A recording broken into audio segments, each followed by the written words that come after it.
현재 미국을 비롯한 전 세계가 난리가 났습니다. CNN 감독이 공개한 한 다큐멘터리 때문인데요. 그 제목은 바로 서울 지하철의 얼굴들이었습니다.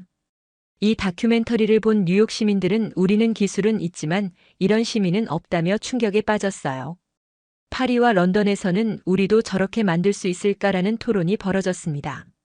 싱가포르 정부는 아예 서울 지하철 벤치마킹 팀을 구성했죠. 도대체 이 다큐멘터리에 뭐가 담겨 있기에 전 세계가 이렇게 놀라고 있는 걸까요? CNN 베테랑 다큐멘터리 감독인 그녀는 이렇게 말합니다.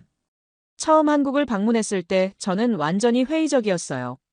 하지만 서울에서 보낸 일주일이 제 인생을 완전히 바꿔놓았습니다. 냉소적이던 미국 여성을 감동의 눈물로 만든 서울 지하철의 특별한 이야기를 지금부터 들려드리겠습니다. 저는 지금까지 도시를 바라볼 때 냉소적인 시선을 갖고 있었습니다. 특히 아시아 도시들에 대해서는 더욱 그랬죠. 하지만 인천공항에 발을 디딘 순간부터 뭔가 다르다는 걸 느꼈어요. 공항철도를 타자마자 놀란 건 정시성이었습니다. 열차가 정확히 시간표대로 도착했거든요. 뉴욕 지하철에서는 상상도 할 수 없는 일이죠. 안내방송이 한국어, 영어, 중국어, 일본어로 차례로 흘러나왔습니다. 저는 속으로 생각했어요. 이건 그냥 쇼 아닌가? 승객들의 행동이 더 신기했습니다. 모두가 줄을 서서 기다리고 있었거든요. 열차가 도착하면 내리는 사람들을 먼저 기다린 다음 질서정연하게 탑승했어요. 아무도 밀치지 않았습니다. 소리 지르는 사람도 없었죠. 서울역에서 앤드류 밀러 교수를 만났을 때 저는 의심스러운 마음을 숨기지 않았습니다. 교수님, 이 사람들이 정말 평소에도 이렇게 행동하나요? 앤드류는 웃으며 대답했어요. 엘리자, 이건 시작에 불과해요. 지하철 2호선을 타고 건대 입구로 향하는 동안 저는 계속 관찰했습니다. 좌석에 앉은 젊은이들이 노인이 타면 자연스럽게 자리를 양보했어요. 누가 시키지도 않았는데 말이죠. 임산부가 타자 여러 사람이 동시에 일어나려 했습니다. 이상해요. 저는 앤드류에게 말했어요. 너무 완벽해 보여서 오히려 의심스러워요. 마치 연출된 것 같다고요. 앤드류는 고개를 저었습니다. 엘리자, 당신은 집단주의를 통제로만 해석하고 있어요. 하지만 이건 배려예요. 전동차 안에서 핸드폰으로 통화하는 사람이 거의 없다는 것도 놀라웠습니다. 모두가 조용히 책을 읽거나 스마트폰을 보고 있었어요. 뉴욕 지하철의 시끄러운 분위기와는 정반대였죠. 왜 이렇게 조용한 거예요? 제가 물었습니다. 앤드류가 설명했어요. 다른 사람에게 피해를 주지 않으려는 마음이에요. 이건 법으로 정해진 게 아니라 자연스럽게 형성된 문화입니다. 역사 내부의 시설들도 인상적이었습니다. 스크린 도어가 모든 역에 설치되어 있었고 비상벨과 인터폰이 곳곳에 있었어요. LED 안내판은 실시간으로 열차 도착 시간을 알려주고 있었습니다. 과한 것 같지 않나요? 저는 의문을 제기했어요. 이 정도로 안전장치가 필요한 건가요? 앤드류는 잠시 침묵했다가 말했습니다. 내일 그 이유를 알게 될 거예요. 호텔로 향하는 택시 안에서 저는 하루를 정리해봤습니다. 분명히 인상적이었어요. 하지만 뭔가 석연치 않은 기분도 들었습니다. 너무 완벽해서 오히려 비현실적으로 느껴졌거든요. 내일부터 본격적인 촬영이 시작되겠네요. 저는 앤드류에게 말했어요. 진짜 모습을 볼 수 있을까요? 앤드류는 의미심장하게 웃었습니다. 엘리자, 오늘 본 게 진짜예요. 당신이 아직 믿지 못할 뿐이죠. 창밖으로 보이는 서울의 야경이 아름다웠습니다. 하지만 저는 여전히 회의적이었어요. 과연 이 도시가 겉보기만큼 질서정연할까 하는 의심을 떨칠 수 없었거든요. 다음 날 아침 저는 9호선 기관사 정민우 씨를 만나기 위해 개화산역으로 향했습니다. 플랫폼에서 기다리는 동안 승객들의 행동을 유심히 관찰했어요. 할머니 한 분이 계단을 오르내리는데 어려움을 겪고 계셨습니다. 그러자 젊은 남성이 다가가서 자연스럽게 도움을 드렸어요. 특별한 일도 아닌 듯 말이죠. 저는 카메라를 돌렸습니다. 저기 보세요. 저는 앤드류에게 말했어요. 분명히 카메라를 의식한 행동일 거예요. 하지만 앤드류는 고개를 저었습니다. 매일 볼 수 있는 풍경이에요. 지하철이 도착했을 때 승객들의 움직임이 흥미로웠습니다. 내리는 사람들을 위해 양쪽으로 비켜서는 모습이 마치 안무를 보는 것 같았어요. 아무도 지시하지 않았는데도 자연스럽게 이뤄지고 있었습니다. 기관실에서 정민우 씨를 만났을 때 첫인상은 진중함이었습니다. 그는 30대 초반의 젊은 남성이었지만 눈빛에서 깊은 책임감이 느껴졌어요. 기관사로 일하시면서 가장 중요하게 생각하는 게 뭔가요? 제가 물었습니다. 정민우 씨는 잠시 생각하더니 답했어요. 정시 운행이요. 하지만 그보다 더 중요한 건 승객들의 안전입니다. 저는 좀 더 날카로운 질문을 던졌습니다. 정시 운행에 대한 압박이 심하지 않나요? 기관사들이 스트레스를 많이 받을 것 같은데요. 정민우 씨의 표정이 약간 굳어졌어요. 압박이라고 생각해 본 적은 없습니다. 그가 조용히 말했어요. 승객들은 저에게 자신의 하루를 맡기는 거거든요. 제가 몇 초 늦는 건 어떤 사람에겐 중요한 약속을 놓치는 일이에요. 면접을 놓칠 수도 있고 가족과의 시간을 잃을 수도 있죠. 그의 대답에 저는 할 말을 잃었습니다. 단순히 업무로만 생각할 수 있는 일을 개인적인 책임으로 받아들이고 있었거든요. 할아버지가 대구 지하철 참사 때 돌아가셨어요. 정민우 씨가 갑자기 말했습니다. 그분도 기관사셨거든요. 마지막까지 승객들을 대피시키려다가 돌아가셨죠. 저는 깜짝 놀랐습니다. 대구 지하철 참사에 대해서는 들어본 적이 있었지만 개인적인 연관이 있다는 건 몰랐거든요. 그래서 기관사가 되신 건가요? 그런 것도 있어요. 정민우 씨가 고개를 끄덕였습니다. 할아버지처럼 승객들을 지키고 싶었어요. 그게 제 사명이라고 생각해요. 플랫폼으로 나와서 저는 승객들을 다시 관찰해봤습니다. 노약자석이 비어있는데도 젊은 사람들이 앉지 않고 서 있었어요. 임산부 배지를 단 여성이 타자 여러 사람이 동시에 자리를 양보하려 했습니다. 이게 정말 자연스러운 행동인가요? 저는 여전히 의심했어요. 누가 가르쳐 준 것 같지 않은데요? 앤드류가 대답했습니다. 가정에서부터 시작되는 교육이에요. 어릴 때부터 다른 사람을 배려하는 게 당연하다고 배우죠. 러시아워 시간이 되자 승객들이 몰려들었습니다. 하지만 여전히 질서는 유지되고 있었어요. 사람들이 많아도 밀치거나 소리 지르는 사람은 없었습니다. 한 외국인 관광객이 길을 물어보자 여러 사람이 동시에 도움을 주려 했습니다. 심지어 스마트폰으로 번역 앱을 켜서 설명해주는 사람도 있었어요. 저렇게까지 할 필요가 있나요? 제가 물었습니다. 앤드류는 웃으며 답했어요. 한국에서는 손님을 잘 대접하는 게 미덕이에요. 외국인은 더욱 소중한 손님이죠. 하루 촬영을 마치고 호텔로 돌아가는 길에 저는 혼란스러웠습니다. 분명히 인상적인 장면들이었지만 여전히 의심스러운 마음이 들었거든요. 정말 이런 일들이 매일 일어나는 걸까요? 셋째 날 저는 스크린도어에 대해 자세히 알아보기로 했습니다. 왜 모든 역에 이런 시설이 필요한지 궁금했거든요. 솔직히 말하면 과잉 안전장치라는 생각이 들었어요. 이 정도로 안전시설이 필요한 건가요? 저는 앤드류에게 물었습니다. 뉴욕이나 런던 지하철에는 이런 게 없어도 잘 돌아가는데요. 앤드류의 표이 진지해졌어요. 2003년 대구 지하철 참사에 대해 아세요? 앤드류가 물었습니다. 저는 대충 들어본 정도라고 답했어요. 그러자 앤드류가 노트북을 꺼내더니 당시 다큐멘터리 영상을 보여줬습니다. 영상을 보는 순간 저는 충격을 받았습니다. 한 남성이 지하철에 불을 지르면서 시작된 참사였어요. 192명이 사망하고 148명이 부상을 당했습니다.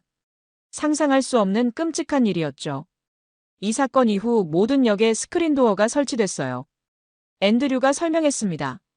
그리고 지하철 직원들의 안전교육도 대폭 강화됐죠. 이제는 화재 대응 훈련을 철인 3종경기 수준으로 받아요. 저는 말문이 막혔습니다. 제가 과잉이라고 생각했던 안전시설들이 모두 이런 비극적인 경험에서 나온 거였거든요. 그럼 이 모든 시설들이 그래요. 누군가의 죽음을 기억하고 다시는 그런 일이 일어나지 않게 하려는 의지예요. 앤드류의 목소리에 무게감이 느껴졌습니다. 지하철역을 다시 둘러보니 모든 게 다르게 보였습니다. 스크린도어, 비상벨, 인터폰, 소화기, 비상구 표시.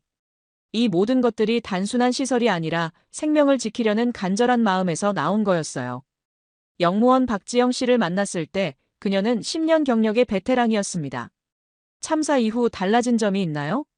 제가 물었어요. 박지영 씨는 진지한 표정으로 답했습니다. 모든 게 달라졌어요. 안전교육부터 승객 대응 방식까지요. 지금은 한 달에 한 번씩 비상상황 훈련을 받아요. 화재 대피, 정전 대응, 의료 응급 상황까지 모든 경우를 대비하죠. 힘들지 않나요? 제가 물었습니다. 박지영 씨는 고개를 저었어요.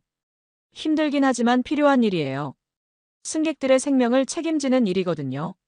지하철 관제실을 방문했을 때 더욱 놀랐습니다. 수십 개의 모니터가 모든 역과 열차의 상황을 실시간으로 보여주고 있었어요. 직원들은 24시간 교대로 근무하며 작은 이상 징후도 놓치지 않으려 애쓰고 있었습니다. 이 정도로 철저하게 관리하는 이유가 뭔가요? 제가 물었습니다. 관제실 책임자는 대답했어요. 한 번의 실수가 큰 사고로 이어질 수 있어요. 우리는 그것을 절대 용납할 수 없습니다. 지하철 정비고도 구경했습니다. 열차 한 대 한 대를 세심하게 점검하는 정비사들의 모습이 인상적이었어요. 작은 부품 하나까지 꼼꼼히 확인하고 교체하고 있었습니다. 정비가 이렇게 중요한가요? 제가 물었어요. 정비팀장은 단호하게 답했습니다. 우리의 작은 실수가 승객들의 생명과 직결돼요. 그래서 절대 타협할 수 없습니다. 저녁에 호텔로 돌아가면서 저는 많은 생각에 잠겼습니다. 제가 처음에 과잉이라고 생각했던 모든 시설들이 사실은 소중한 생명을 지키기 위한 간절한 노력이었거든요. 누군가를 지키기 위해서 이런 시스템을 만든 거군요. 저는 앤드류에게 말했어요. 앤드류가 고개를 끄덕였습니다. 그래요. 이게 바로 한국 사회의 힘이에요. 비극을 기억하고 교훈으로 삼는 거죠. 그날 밤 저는 오랫동안 잠들지 못했습니다. 한국의 지하철 시스템이 단순한 교통수단이 아니라 집단의 기억이 만들어낸 안전망이라는 걸 깨달았거든요. 넷째 날 저는 시민들의 자발적인 배려 문화를 집중적으로 관찰하기로 했습니다. 과연 어제까지 본 것들이 진짜일까 하는 의심이 여전히 남아 있었거든요. 정말 저런 일들이 매일 일어나나요? 저는 앤드류에게 물었어요. 카메라가 있으니까 더 친절하게 구는 건 아닐까요? 앤드류는 웃으며 제안했습니다.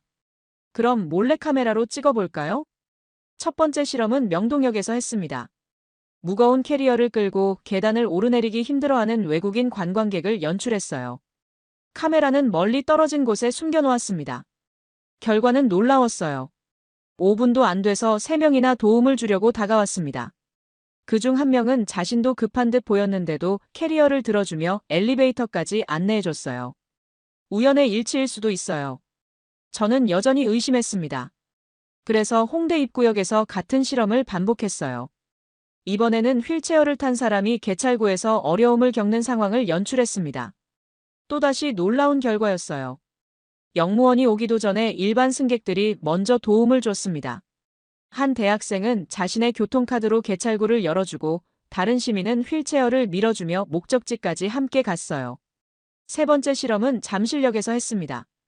길을 잃은 외국인이 한국어로 된 안내판을 보며 당황하는 모습을 연출했어요. 이번에도 결과는 마찬가지였습니다. 한 아주머니는 스마트폰에 번역 앱을 켜서 설명해주고 대학생은 영어로 직접 길을 안내해줬어요.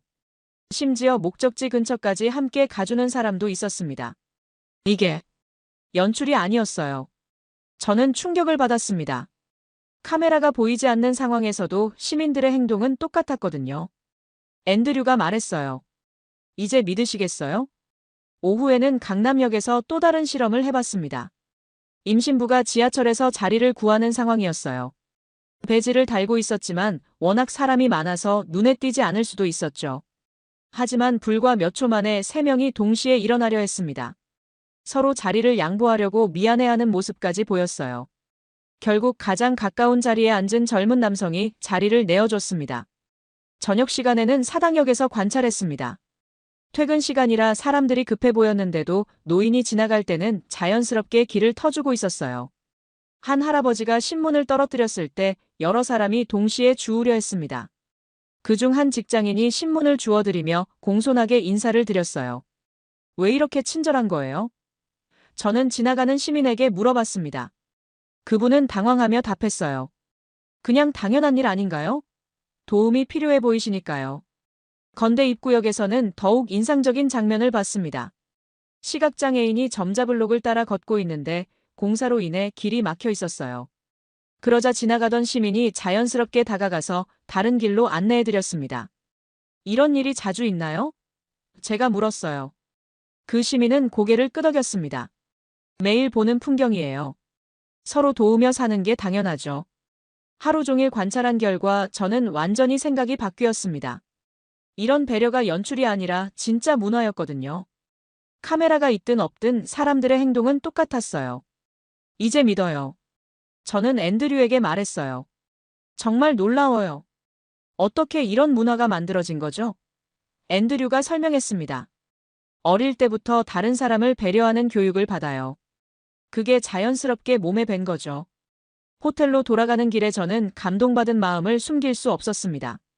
한국 사회의 배려 문화가 얼마나 깊이 뿌리내려 있는지 직접 확인했거든요.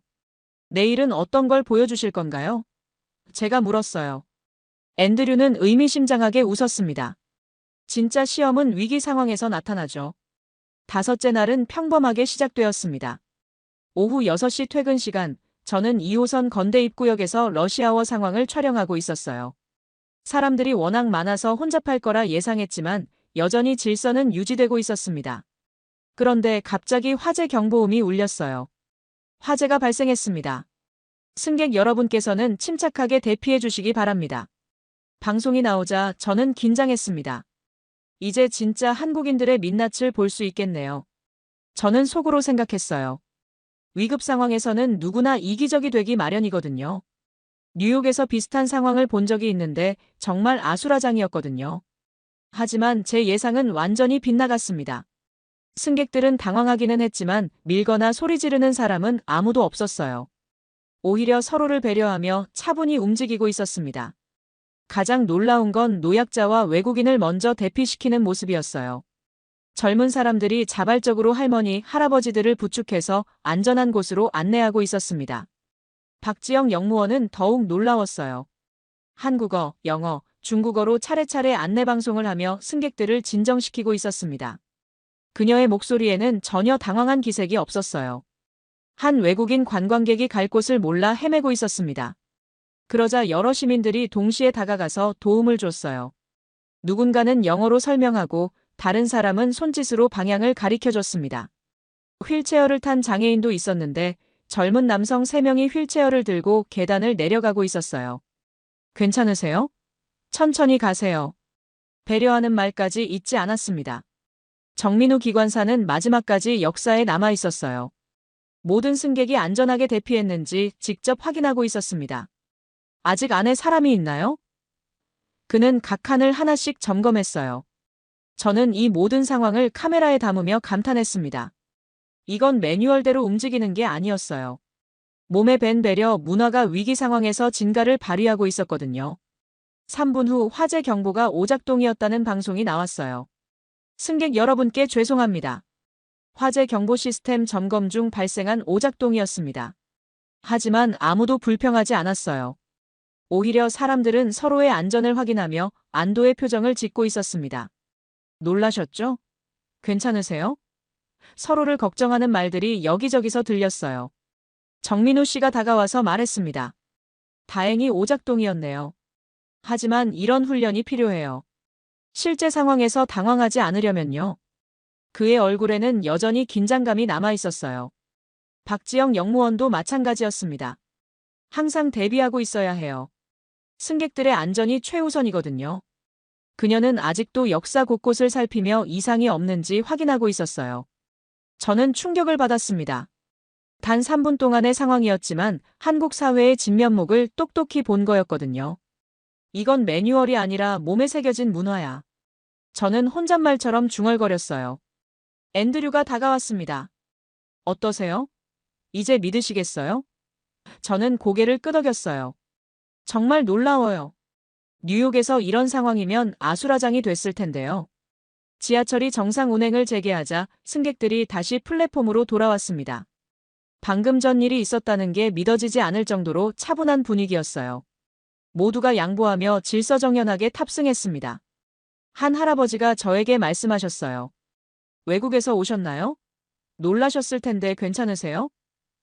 오히려 제 안부를 걱정해 주시는 모습에 감동받았습니다. 한국 사람들은 항상 이렇게 침착한가요? 제가 물었어요. 할아버지가 웃으며 답하셨습니다. 서로 도우며 살아야죠. 그게 사람 사는 이치 아니겠어요? 지하철 안에서도 방금 전 상황에 대해 이야기하는 사람들이 있었어요. 다행히 오작동이었네. 그래도 대피 훈련이 된 것 같아서 좋았어. 같은 긍정적인 반응들이었습니다. 외국인 관광객 중 한 명이 저에게 다가왔어요. 정말 놀라워요. 우리나라였다면 난리가 났을 텐데 여기 사람들은 너무 차분해요. 그의 말에 저도 공감했습니다. 저녁에 호텔로 돌아가면서 저는 오늘 일을 정리해봤습니다. 위기 상황에서 보여준 한국인들의 모습이 계속 떠올랐어요. 이건 교육으로만 만들어질 수 있는 게 아니었습니다. 어떻게 이런 문화가 가능한 거죠? 저는 앤드류에게 물었어요. 앤드류가 설명했습니다. 공동체 의식이 깊이 뿌리내려 있어요. 개인보다 전체를 먼저 생각하는 문화죠. 하지만 개인의 자유는 어떻게 되는 거예요? 저는 여전히 의문이 있었어요. 앤드류가 답했습니다. 진정한 자유는 책임감 있는 선택에서 나와요. 다른 사람을 배려하는 것도 그런 선택이죠. 그날 밤 저는 오늘 촬영한 영상을 다시 봤습니다. 위기 상황에서도 서로를 배려하는 모습들이 감동적이었어요. 이런 장면을 본사에 보내면 분명 놀랄 거라고 생각했습니다. 여섯째 날 아침 저는 서울역에서 마지막 촬영을 준비하고 있었습니다. 지금까지 본 것들로도 충분히 좋은 다큐멘터리를 만들 수 있을 것 같았어요. 하지만 앤드류는 꼭 만나봐야 할 사람이 있다고 했습니다. 누구인데요? 제가 물었어요. 앤드류가 미소 지으며 답했습니다. 서울 지하철의 진짜 얼굴을 보여드릴게요. 이번 출구 근처에서 한 할아버지를 발견했습니다. 70대로 보이는 분이 휠체어를 탄 노인을 부축하고 계셨어요. 무거운 짐을 든 외국인에게는 길을 안내해주고 있었습니다. 저분이 최병수 할아버지예요. 앤드류가 소개했습니다. 전직 지하철 정비사이신데 퇴직하신 후에도 매일 이곳에서 자원봉사를 하고 계세요. 가까이 다가가서 보니 할아버지의 주머니에서 손으로 직접 그린 지도가 여러 장 나왔어요. 역 주변 상세 지도였는데 중요한 정보들이 빼곡히 적혀 있었습니다. 10번 출구 7시 30분 휠체어 출연 빈도 높음, 5번 출구 계단 미끄러워서 주의, 지하상가 화장실. 위치 같은 메모들이 손글씨로 적혀 있었어요. 할아버지, 왜 이런 일을 하시는 거예요? 제가 물었습니다. 최병수 할아버지는 잠시 생각하시더니 천천히 말씀하셨어요. 1969년에 독일로 광부 일을 하러 갔어요. 그때 제가 22살이었죠. 할아버지의 목소리에는 그때의 기억이 생생히 담겨 있었습니다. 독일 말도 못하고 길도 모르는 청년이었어요. 어느 날 길을 잃어서 한참 헤매고 있는데 한 독일 아주머니가 저를 역까지 데려다 줬어요. 할아버지는 계속 말씀하셨습니다. 그 아주머니는 제가 한국 사람인 줄 알고도 도와주셨어요. 언어가 안 통해도 몸짓으로 친절하게 안내해 주셨죠. 그 은혜를 지금까지 잊지 못해요.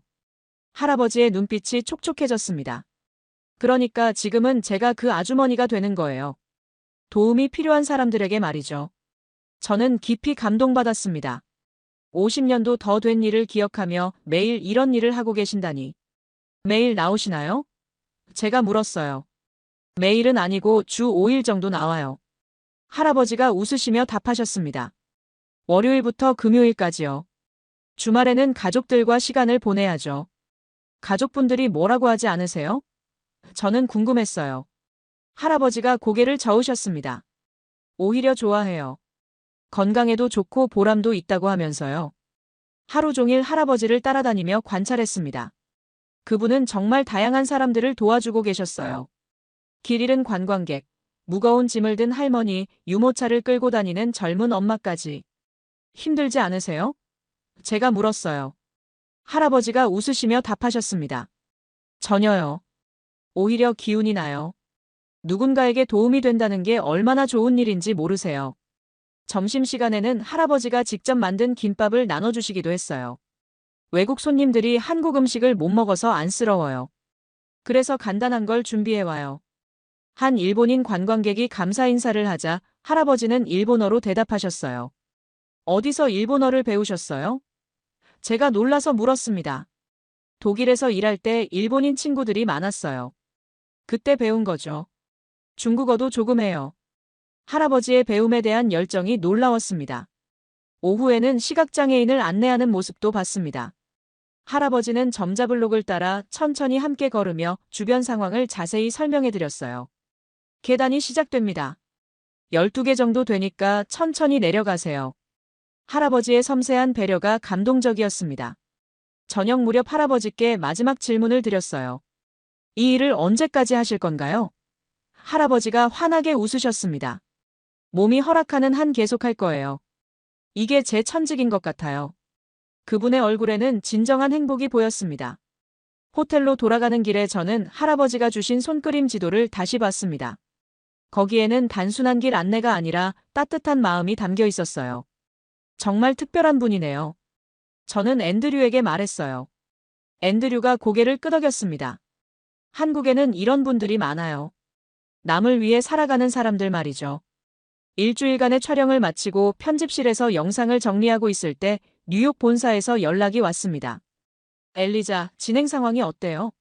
기술적인 부분에 중점을 둬서 편집해 주세요. 저는 당황했습니다. 지금까지 촬영한 내용은 기술보다는 사람 이야기가 중심이었거든요. 본부장님, 사실 더 중요한 건 사람들의 이야기인 것 같아요. 사람 이야기는 나중에 하고 일단 지하철 시스템 자체에 대한 내용으로 만들어봐요. 그게 시청자들이 원하는 거거든요. 본부장의 말에 저는 고민에 빠졌습니다.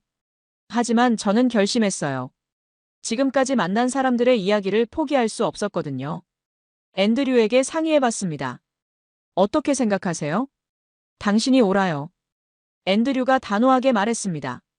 기술은 껍데기에 불과해요. 진짜 중요한 건 그 기술을 운영하는 사람들의 마음이죠. 저는 본사의 지시를 거부하고 제 방식대로 편집하기로 했습니다. 제목은 서울 지하철의 얼굴들로 정했어요. 정민우 씨, 박지영 씨, 최병수 할아버지의 이야기를 중심으로 구성했습니다. 편집하면서 저는 계속 감동받았어요. 화재 경보 상황에서 보여준 시민들의 모습, 할아버지의 따뜻한 손길, 기관사와 영무원들의 책임감까지. 모든 게 진짜였거든요. 이런 다큐멘터리는 처음 만들어봐요. 저는 앤드류에게 말했어요.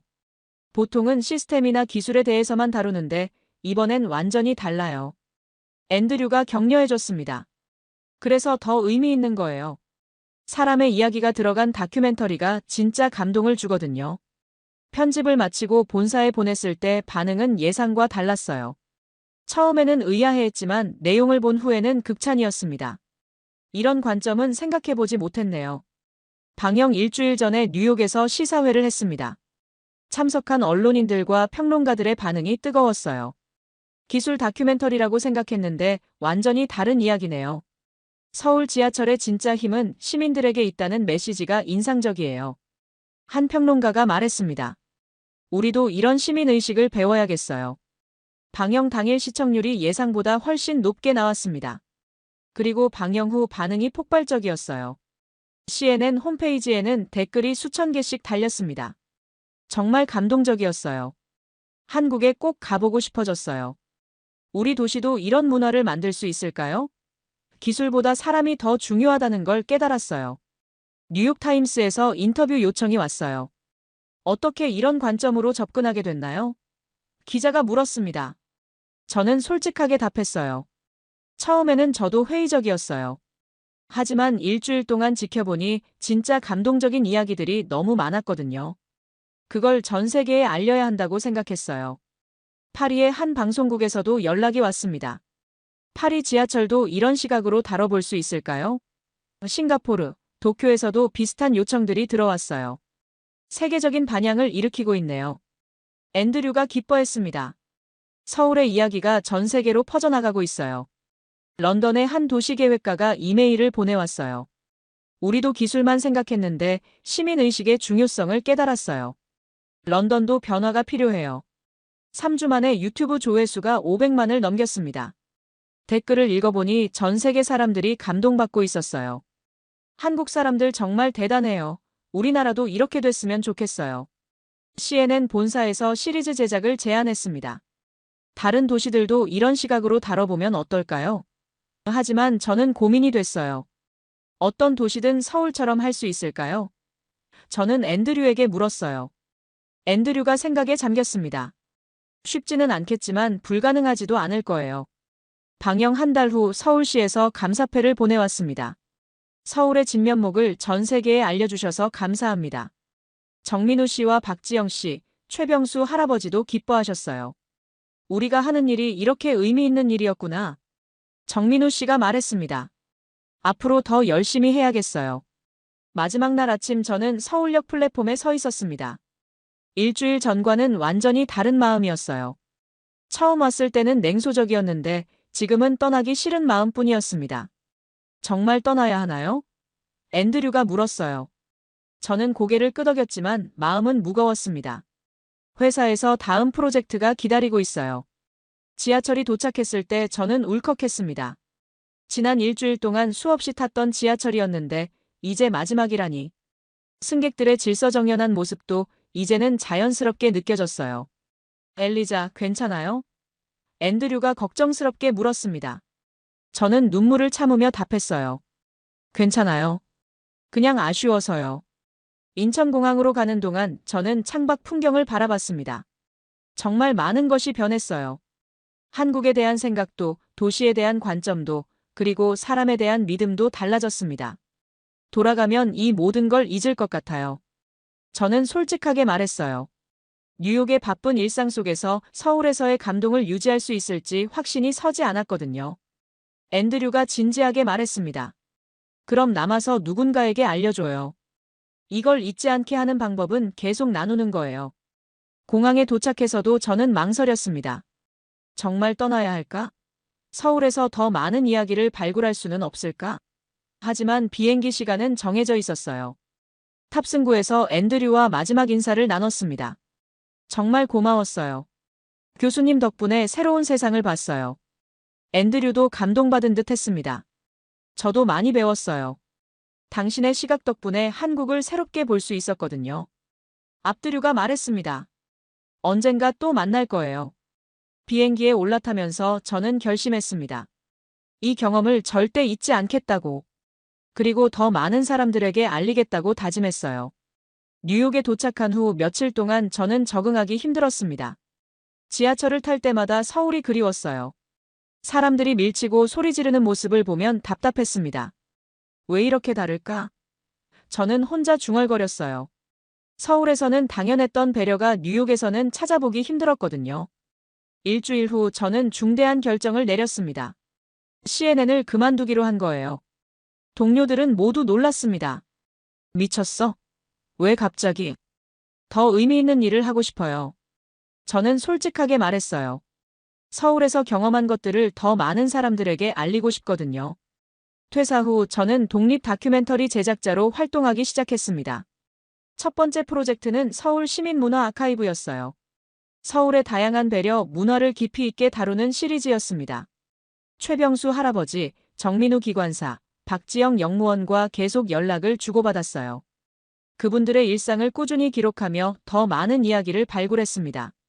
6개월 후 두 번째 시리즈를 완성했습니다.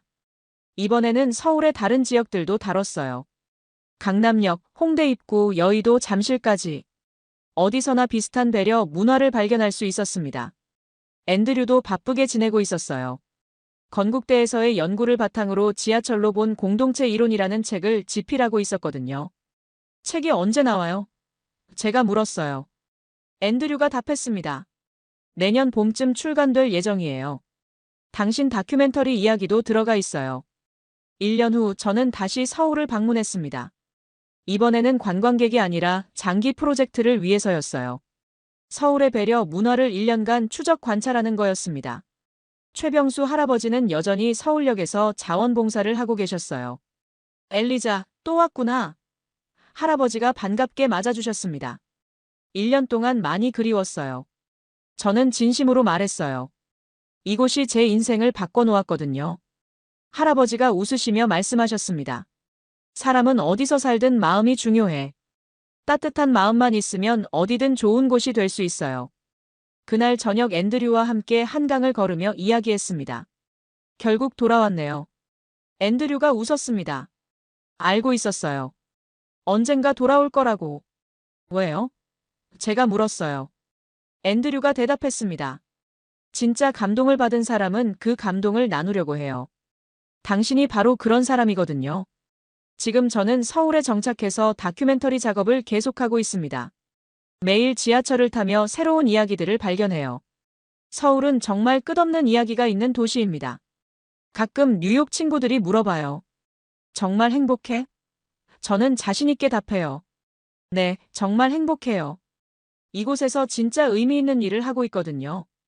지금 중국 대륙이 난리가 났습니다. 15년간 한국을 비판해온 중국 공영방송의 간판 앵커가 생방송 중에 한 말 때문이죠. 이 한마디가 중국 전체를 뒤흔들었어요. 저는 바로 그 앵커 진웨이청입니다. 42살이에요. 지금 여러분께 이 이야기를 들려드리는 이유는 단 하나입니다. 제가 15년간 완전히 틀렸기 때문이죠. 영국 BBC 기자가 저에게 던진 도전장 한 장. 현장도 보지 않은 기자가 진실을 말할 수 있는가? 이 말이 제 인생을 바꿔놓았습니다. 그래서 저는 결심했어요. 직접 확인해 보겠다고요. 일주일 후, 저는 생방송에서 제 커리어를 걸고 충격적인 발언을 했습니다. 그 순간 모든 게 끝날 수도 있었어요. 하지만 진실을 말하지 않을 수 없었습니다. 제가 직접 본 것들이 너무나 놀라웠거든요. 15년간 저를 지배해왔던 편견들이 하나씩 무너져 내렸어요. 제가 알고 있던 모든 것이 틀렸다는 걸 깨달았습니다. 그리고 진짜를 마주했을 때의 그 충격을 지금부터 여러분께 말씀드리겠습니다. 지금부터 들려드릴 이야기는 한 사람의 완전한 변화에 관한 실화입니다. 편견에 사로잡힌 언론인이 어떻게 진실과 마주하게 됐는지 그 놀라운 일주일의 기록을 시작하겠습니다. 저는 중국 베이징에서 태어나 자랐어요. 대학에서 언론학을 전공하고 27살에 방송국에 입사했습니다. 처음에는 스포츠 기자로 시작했지만 점점 시사 프로그램으로 영역을 넓혀갔어요. 특히 국제뉴스 분야에서 인정받으면서 지금의 자리까지 왔습니다. 매주 800만 명이 제 프로그램을 시청하죠. 아내와 결혼한 지 10년 됐고 8살 아들이 하나 있어요. 평범한 가정의 가장이면서 동시에 중국에서 꽤 알려진 언론인이었습니다. 하지만 그 모든 것이 일주일 만에 완전히 바뀌었어요. 제가 그토록 확신했던 것들이 모두 거짓이었다는 걸 알게 됐거든요. 더 충격적인 건 진실을 알고 나니 제 자신이 부끄러워졌다는 거예요. 15년간 수백만 명에게 잘못된 정보를 전달했다는 죄책감이 몰려왔습니다. 그래서 저는 선택해야 했어요. 계속 거짓말을 하며 살 것인가, 아니면 모든 걸 걸고 진실을 말할 것인가를요. 과연 어떤 일들이 저를 이렇게 바꿔놓았을까요? 지금 바로 시작합니다. 저는 중국 공영방송에서 15년째 뉴스 앵커로 일하고 있는 진웨이청입니다. 42살이죠. 매주 월요일마다 한국 관련 뉴스를 다루는 시사 프로그램을 진행하고 있어요. 솔직히 말하면 한국에 대해서는 부정적인 시각을 갖고 있었습니다. 한국은 겉모습만 번지르르한 나라다. 이게 제가 늘 생각해왔던 거였어요. K-팝이다, 드라마다 하면서 이미지 포장에만 신경 쓰는 나라라고 봤거든요. 실제로는 별거 아닐 텐데 마케팅만 잘한다고 생각했습니다. 방송에서도 늘 그런 논조로 이야기했어요. 시청자 여러분, 한국의 이른바 한류 열풍이라는 것이 과연 진짜일까요? 포장된 이미지 뒤에 숨겨진 진실을 봐야 합니다. 제 나름대로는 객관적이고 냉철한 분석이라고 생각했거든요. 그런 저에게 충격적인 일이 벌어졌습니다. 어느 날 아침 동료 리샤오빈이 저에게 기사 하나를 보여줬어요. 영국 BBC의 클레어 해밀턴이라는 기자가 쓴 칼럼이었습니다. 제목부터 도발적이었어요. 현장도 보지 않은 기자가 진실을 말할 수 있는가? 내용을 읽어보니 더 황당했습니다. 이 여자가 저를 정면으로 겨냥하고 있었거든요. 중국의 어떤 앵커는 매주 한국을 비판하지만 정작 한국 땅을 밟아본 적도 없다. 이것이 저널리즘인가? 피가 거꾸로 솟았어요. 동료들은 오히려 비웃었습니다. 야, 진웨이청. 서구 언론 한마디에 흔들리냐? 리샤오빈이 웃으며 말했어요. 내가 틀렸다고. 웃기는 소리 하지 마. 처음엔 저도 화만 냈습니다. 하지만 며칠이 지나면서 이상한 기분이 들기 시작했어요. 밤에 침대에 누워서도 그 기사 내용이 계속 머릿속을 맴돌았습니다. 정말 제가 틀렸을까요? 그러던 어느 날 클레어 해밀턴에게서 메일이 왔습니다. 비판하고 싶다면 나와 같이 가자. 2주간 한국에서 직접 확인해보자는 제안이었어요. 황당했지만 동시에 묘한 도전 의식이 생겼습니다. 저는 일주일 동안 고민했어요. 만약 제가 틀렸다면 지금까지의 모든 게 무너질 수 있으니까요. 아내에게도 상의했습니다. 확신이 있다면 가서 증명해보세요라는 아내 말이 저를 움직였어요. 다음 날 바로 방송국 국장에게 말했습니다. 2주 휴가를 쓰겠습니다. 한국 현지 취재요. 동료들은 미쳤나 뭐하러 가냐며 만류했지만 제 마음은 이미 정해져 있었어요. 클레어에게 답장을 보냈습니다. 좋다. 정말 내가 틀렸다면 인정하겠다. 베이징 공항에서 그녀를 만났을 때 약간 긴장한 표정이었어요. 정말 오셨네요. 약속은 약속이니까. 비행기 안에서 저는 계속 생각했습니다. 과연 한국은 어떤 나라일까? 제가 15년간 비판해왔던 그 나라의 진짜 모습은 어떨까? 이번 여행이 제 인생을 바꿀지도 모른다는 예감이 들었어요. 인천국제공항에 도착하는 순간부터 뭔가 달랐습니다. 복도가 넓고 밝았어요. 안내 표시도 한국어, 영어, 중국어, 일본어로 친절하게 되어 있더군요. 클레어가 생각보다 괜찮네요 라고 말했습니다. 자동 출입국 심사 시스템에 더 놀랐어요. 여권 스캔하고 지문 찍으니 바로 통과되더군요. 5분도 안 걸렸습니다. 클레어가 런던 히드로 공항보다 빠른데? 라고 감탄했어요. 하지만 수화물 찾는 곳에서 문제가 생겼습니다. 20분이 지났는데도 우리 짐이 안 나오는 거예요. 클레어가 짜증을 냈습니다. 이래서 동아시아 시스템은 믿을 수 없어. 저도 속으로 생각했어요. 역시 이게 한국의 민낯인가? 겉보기에는 좋아 보이지만 막상 문제가 생기면 이런 식이구나 싶었습니다. 그런데 그 순간 공항 직원이 우리에게 다가왔어요. 30대 초반 여성이었는데 완벽한 영어로 혹시 수화물을 기다리고 계신가요? 라고 물었습니다. 항공편 번호를 말하자 바로 무전기로 연락을 취했어요. 잠시만 기다려주세요. 제가 직접 확인해 드릴게요. 3분 만에 다시 와서 우리를 수화물 처리장으로 안내했습니다. 처음 한국 오신 거죠? 이런 일로 좋지 않은 인상을 드려서 정말 죄송해요. 10분 만에 짐을 찾았어요. 그 사이에 직원은 관광 정보까지 알려줬습니다. 명동이요? 공항철도 타시는 게 제일 빠를 거예요. 짐을 찾고 나서 인사할 때 당연한 일이에요. 한국에 오신 걸 환영해요라고 웃으며 손까지 흔들어줬어요. 공항철도로 향하면서 클레어가 말했습니다. 예상외네요. 문제 생겼을 때 대응이 생각보다 좋았어요. 저도 인정할 수밖에 없었어요. 시스템뿐만 아니라 사람의 대응도 괜찮았거든요. 지하철역 표지판도 정말 친절했어요. 어디로 가야 하는지 한눈에 알 수 있었습니다. 매표소 직원도 서울역까지 43분 걸려요. 이 카드 사시면 지하철도 다 탈 수 있어요라고 영어로 친절하게 설명해줬어요. 기차 안에서 저는 생각했습니다.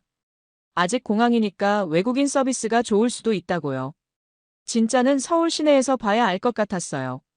하지만 첫인상은 분명히 나쁘지 않았습니다. 43분 후 서울역에 도착했어요. 진짜 한국의 모습을 볼 시간이었습니다. 과연 공항에서 받은 좋은 인상이 계속될까요? 지하철에서 나오면서 저는 조금 긴장되기 시작했어요. 택시를 타고 명동 근처 카페 모먼트로 갔습니다. 2층에 있는 작은 곳이었는데 인테리어도 깔끔하고 직원들도 친절했어요. 창가 자리에서 아메리카노를 마시며 2시간 정도 계획을 세웠습니다. 남대문 시장을 돌아본 후 호텔로 돌아가는데 갑자기 깨달았어요. 지갑이 없는 거예요. 주머니와 가방을 뒤져봐도 없었습니다. 카페에서 커피값 낼 때가 마지막이었어요. 2시간이나 지난 상황이었습니다. 저는 거의 포기했어요. 이건 망했어요. 카드라도 정지시켜야겠어요. 클레어도 2시간이나 지났는데 있을 가능성은 희박하죠라고 비관적이었습니다. 그래도 혹시나 해서 카페로 다시 갔어요. 마음은 이미 반쯤 체념한 상태였습니다. 역시 어느 나라나 마찬가지구나 이런 생각이 들었거든요.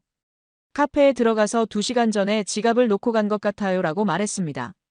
그런데 직원 반응이 의외였어요. 환하게 웃으면서 찾으시러 오신 거네요. 기다리고 있었어요. 마치 제가 올 걸 알고 있었다는 듯한 반응이었어요. 직원이 카운터에서 제 지갑을 꺼냈습니다. 이거 맞죠? 분명히 찾으러 오실 줄 알았어요. 현금도 카드도 모두 그대로 있었어요. 정말 고맙습니다. 사례를 드려야. 아니에요. 당연한 일이에요. 안전한 곳에 보관하고 있었거든요. 다행히 찾으셨네요. 밖으로 나오면서 클레어가 이건 정말 예상 밖이에요. 런던에서도 이렇게 되기 쉽지 않을 텐데라고 말했습니다. 저도 충격이었어요. 지갑을 그대로 보관하고 제가 찾으러 올 거라고 확신하고 있었다는 게 믿기지 않았거든요. 호텔로 돌아가는 택시 안에서 생각이 많아졌습니다. 과연 이게 우연일까요? 아니면 한국 사람들의 일반적인 시민의식일까요? 아직 하루밖에 안 됐지만 지금까지 경험한 것들이 제 예상과는 달랐어요. 둘째 날 경복궁에서 2시간 정도 구경한 후 인사동으로 가려고 택시를 탔어요. 이때 클레어가 핸드폰을 좌석에 두고 내린 겁니다. 식당에 앉아서야 핸드폰이 없어요. 라고 소스라쳤어요. 더 큰 문제는 어떤 택시였는지 기억이 안 난다는 거였어요. 클레어가 초조해했습니다. BBC 프로듀서가 12시간 후에 전화한다고 했는데 완전 망했네요. 식당 사장님께 물어보니 경찰서에 신고하세요.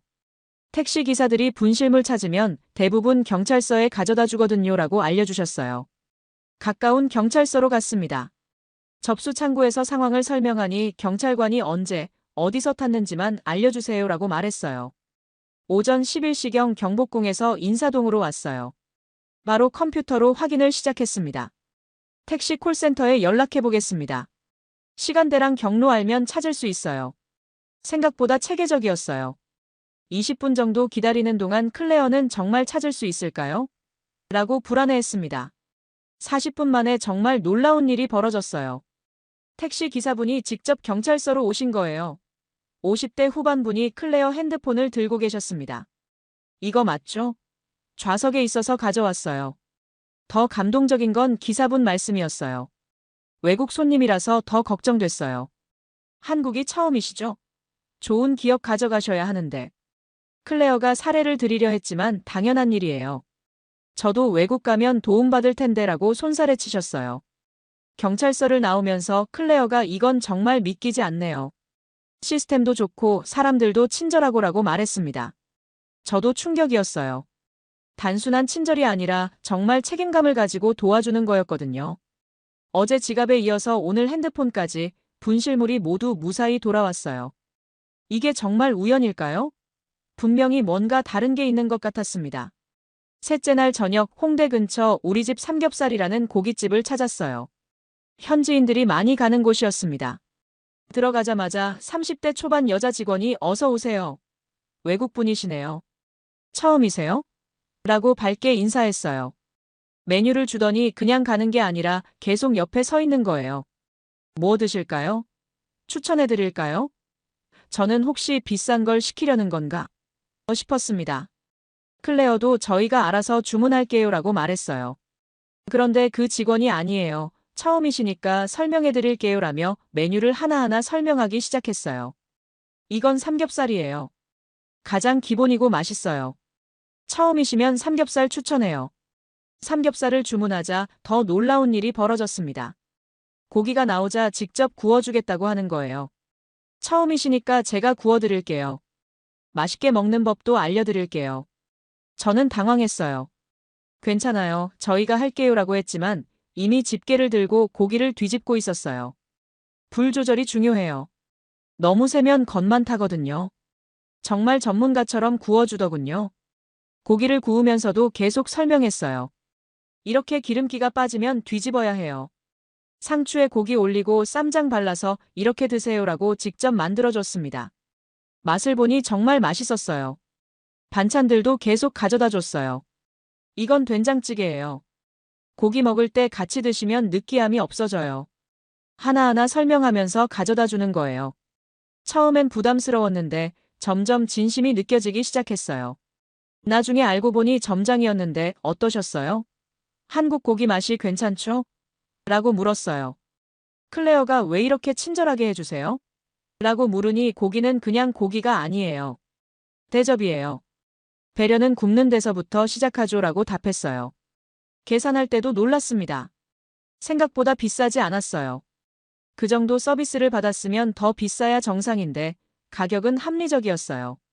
고깃집을 나오면서 클레어가 서비스라기보다는 정말 대접받는 기분이었어요 라고 말했습니다.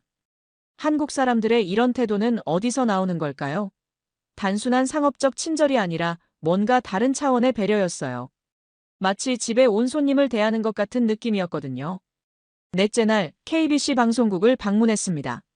시사국장 서민우 씨와 15층 회의실에서 만났어요. 50대 중반의 신중하고 진중한 분이었습니다. 한국에 오신 지 며칠 됐나요? 어떤 인상이세요? 저는 직설적으로 물어봤어요. 솔직히 한국에도 반중 감정이 심하지 않나요? 좀 도발적인 질문이었는데 서민우 국장 표정이 잠깐 굳어지는 것 같았어요. 클레어가 이건 인터뷰가 아니라 공격이에요라고 제지했습니다. 서민우 국장은 잠시 생각하더니 반중 감정이 아예 없다고 할 수는 없어요. 하지만 그보다 더 중요한 건 우리는 국가보다 사람을 먼저 본다는 거예요라고 답하셨어요. 예상과 다른 답이었습니다. 중국 정부 정책에 대해 비판할 수는 있어요. 하지만 중국 사람들 개인에 대해서는 다르게 생각해요. 특히 언론은 그런 구분을 명확히 해야 한다고 봅니다. 정말 균형 잡힌 시각이었어요. 한국 언론의 장점이라면 다양한 목소리를 내려고 노력한다는 거예요. 정부 입장만 전달하는 게 아니라 시민들 생각도 반영하려고 하죠. 그리고는 보도에도 온도차가 필요해요라고 말씀하셨습니다. 차가운 사실만 전달하면 사람들은 차갑게 받아들여요. 따뜻한 시선으로 보면 다르게 보이는 게 있거든요. 상대방 입장에서 생각해 보려고 노력하는 거예요. 우리나라 사람들이 그 나라에서 어떻게 대접받고 싶을지 생각하면서 보도하죠. 2시간 대화를 나눈 후 방송국을 나왔어요. 저는 말이 없었습니다. 서민우 국장의 말들이 계속 머릿속을 맴돌았거든요. 클레어가 어떠셨어요? 라고 물으니 제가 가져왔던 프레임이 틀렸을 수도 있겠어요 라고 답했습니다. 밖으로 나와서 서울 거리를 바라봤어요. 사람들이 바쁘게 오가고 있었습니다. 모두 각자의 삶을 살아가는 평범한 사람들이었어요. 제가 15년간 방송에서 이야기했던 한국은 진짜 한국이 아니었을지도 모르겠더군요. 5째 날 저녁 남산타워를 보러 402번 버스를 탔어요. 11월 말이라 정말 추웠습니다. 버스 안은 따뜻했지만 정류장에서 너무 오래 기다려서 몸이 완전히 얼어버린 상태였어요. 50대 후반 버스 기사분이 백미러로 저희를 보시더니 갑자기 버스를 잠깐 세우고 일어나셨어요. 운전석 옆 가방에서 사탕 몇 개와 손난로를 꺼내시고는 저희 쪽으로 걸어오셨습니다. 실례합니다. 많이 추우시죠? 이거 드세요. 몸 좀 따뜻하게 하시고요. 정말 예상치 못한 일이었어요. 클레어가 괜찮아요라고 사양했지만 기사분은 계속 권하셨어요. 아니에요, 받으세요. 외국분들이시죠? 우리나라 처음이신 것 같은데 감기 걸리시면 안 되죠. 그때 기사분이 하신 말씀이 정말 감동적이었습니다. 저희 딸도 외국에서 공부하고 있거든요. 캐나다예요. 외국분들 보면 그냥 마음이 가네요. 우리 딸도 그곳에서 이런 도움 받았을 텐데요. 자신의 딸을 생각하면서 저희를 도와주시는 거였어요. 단순한 친절이 아니라 아버지의 마음이었습니다. 고맙습니다. 정말 감사해요. 사탕과 손난로를 받았어요. 손난로를 잡으니 정말 따뜻했습니다. 몸도 따뜻해졌지만 마음이 더 따뜻해졌어요. 이런 걸 진짜 배려라고 하는 거구나 싶었습니다. 기사분이 운전석으로 돌아가시면서 남산 올라가시는 거죠? 야경 정말 예뻐요. 좋은 구경하세요라고 말씀하셨어요. 자연스럽게 마치 당연한 일인 것처럼요. 다른 승객들도 이런 상황을 자연스럽게 받아들이더군요. 남산 정류장에서 내릴 때 기사분이 조심해서 내리세요. 추우니까 빨리 실내로 들어가시고요라고 말씀하셨어요. 그분은 왜 저희를 도와주셨을까요? 단지 외국인이 추워하는 걸 보고 자신의 딸을 생각하셨다는 이유만으로요. 남산타워에서 서울 야경을 바라보면서 더 깊이 생각하게 됐습니다. 한국 사람들의 이런 마음은 어디서 나오는 걸까요? 그날 밤 그 사탕과 손난로를 계속 간직했어요. 물건 자체보다는 그 마음이 소중했거든요. 한국에서의 마지막 날이 되었습니다. 일주일 동안 정말 많은 것을 경험했어요. 제가 15년간 가져왔던 편견들이 하나씩 무너져 내렸습니다. 클레어와 공항으로 향하면서 완전히 달랐어요. 제가 틀렸습니다라고 솔직하게 고백했어요. 베이징으로 돌아가는 비행기 안에서 계속 생각했습니다. 방송국으로 복귀하면 뭐라고 말해야 할까요? 진실을 말할 용기가 있을까요? 집에 도착해서 아내에게 일주일 동안의 경험을 자세히 이야기해줬어요. 다음 날 방송국에서 동료들이 어떻더라 역시 포장된 거였지? 라고 물었을 때 저는 애매하게 답했습니다. 아직 확신이 서지 않았거든요. 국장이 다음 주 월요일 방송에서 한국 특집을 해보면 어떨까? 라고 제안했어요. 주말 동안 정말 많이 고민했습니다. 15년간 쌓아온 재방송 스타일, 시청자들의 기대를 모두 고려했을 때 진실을 말하는 게 맞을까요?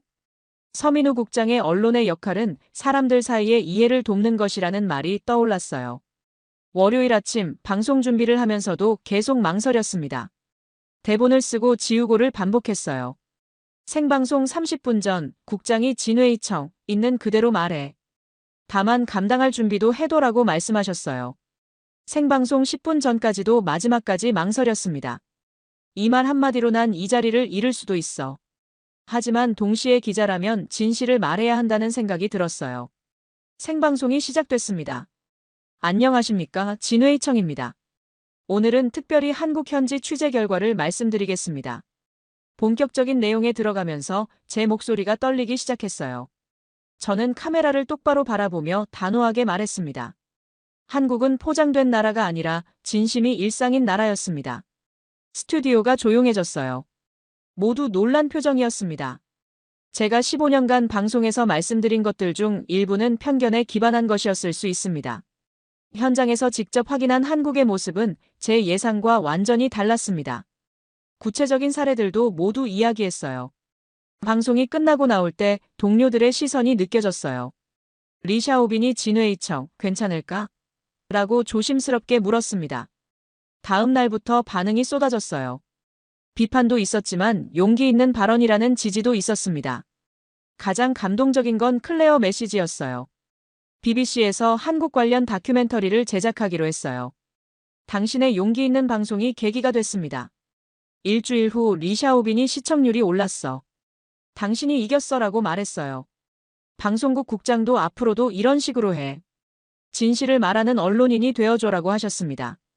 제가 걱정했던 일들은 일어나지 않았어요. 오히려 더 많은 지지를 받게 됐습니다. 그날 밤 아내에게 나 진짜 기자가 된 것 같아라고 말했어요. 아내가 이제야 진짜 남편을 만난 기분이에요 라고 답했습니다. 한국에서의 일주일이 제 인생을 바꿨어요. 15년간 가져왔던 편견을 버리고 진짜 언론인으로 거듭날 수 있었습니다. 무엇보다 진실을 말할 용기를 얻었다는 게 가장 중요했어요. 만약 클레어의 도전을 받아들이지 않았다면, 만약 생방송에서 진실을 말하지 않았다면, 한국은 정말 진심이 일상인 나라였습니다. 그 진심이 저를 변화시켰어요. 이제 저도 진심으로 방송하는 언론인이 되고 싶습니다. 한국에서 배운 그 마음으로 말이에요.